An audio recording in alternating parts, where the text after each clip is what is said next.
A pleasure to meet y'all at last, and welcome back to 8 Crazy Challenge Nights. Number 6 out of 8. So, yeah, 3/4 of the way through, almost. Because right now, I've got another good milestone that I only just achieved as well. Because with yesterday's challenge that was focused on the emergency stockpile, I might as well say that back on Twitter, I actually just gotten up to more than 2,500 media tweets. Yeah. As crazy as that sounds, yeah. This is another occasion where I only just got up to here. I'm more than just excited for crossing those paths, but now is the time where I actually come up for a new challenge. But let's just say that with a little help, I was actually able to come up with something very interesting. I'm able to bring in a surprise. So, let's see what we got. Drum roll, please.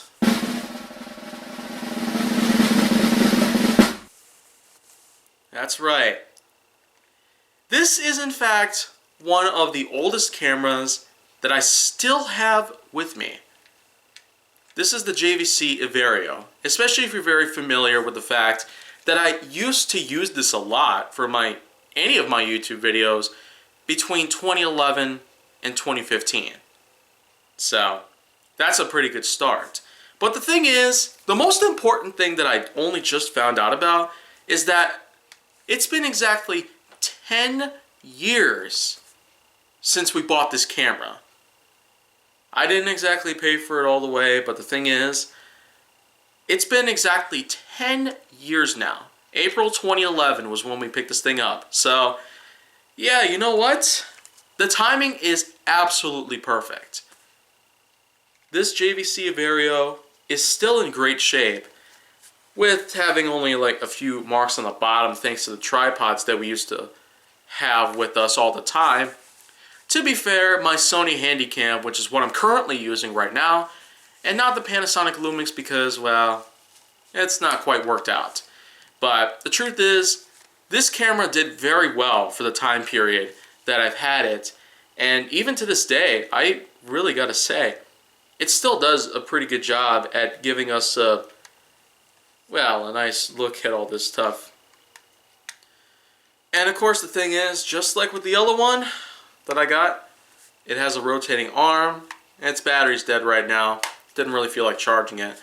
Then of course it has itself a DC input, which is made for charging it, and of course this little trap door, which is made for inserting the SD card. Yeah. Because it takes an entire SD card with a microchip and not just the chip itself. It could take in both the chip and an adapter. So, that's just kind of what this is all like. And then of course you have the battery pack, which is actually detachable. That's kind of what that's all about. It's got some pretty good zoom. It's got the record button in like the same exact kind of position as the Handycam pretty much is. They're both camcorders. I've pretty much gotten used to this sort of design scheme that they have. But there's a lot of cameras like this in the industry that are still around, but most are trying to do a lot of improvements and a lot of technological advancements in most ways.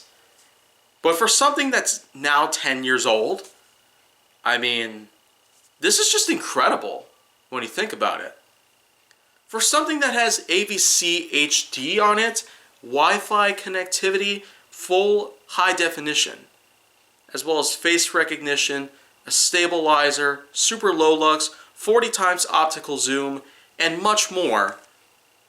I mean, it's a wonder why I kept this thing around for so long. Even after I stopped using this, I was pretty much starting to become more accustomed to the usage of smartphone cameras.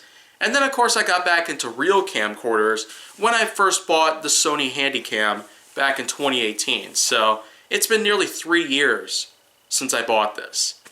But the thing is, this thing is probably going to have to go. Probably on eBay or something. I might actually sell this out along with a lot of other equipment that I used to own as well. I no longer use that kind of stuff.